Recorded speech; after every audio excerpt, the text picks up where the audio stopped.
గోవింద భగవత్పాదుల వారి దగ్గర శిష్యరికం చేస్తున్నటువంటి శంకరాచార్యుల వారికి గోవింద భగవత్పాదుల వారు దీక్షనిచ్చారు.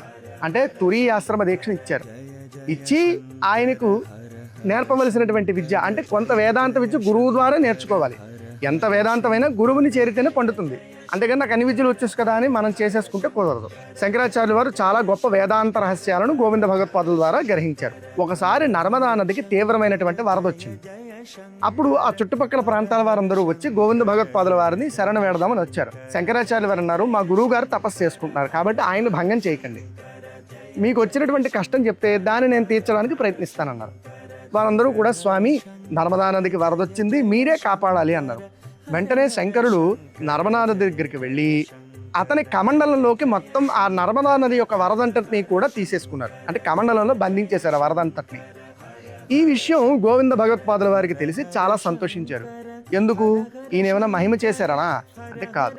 మహనీయులకు మహిమలు అనేటువంటివి చాలా సర్వసాధారణమైన విషయాలు, వాటి గురించి వాళ్ళని పెద్ద పట్టించుకోరు. గోవింద భగవత్పాదుల వారు సంతోషించడానికి ఒక ప్రధాన కారణం ఉంది. జయ జయ శంకర హర హర శంకర జయ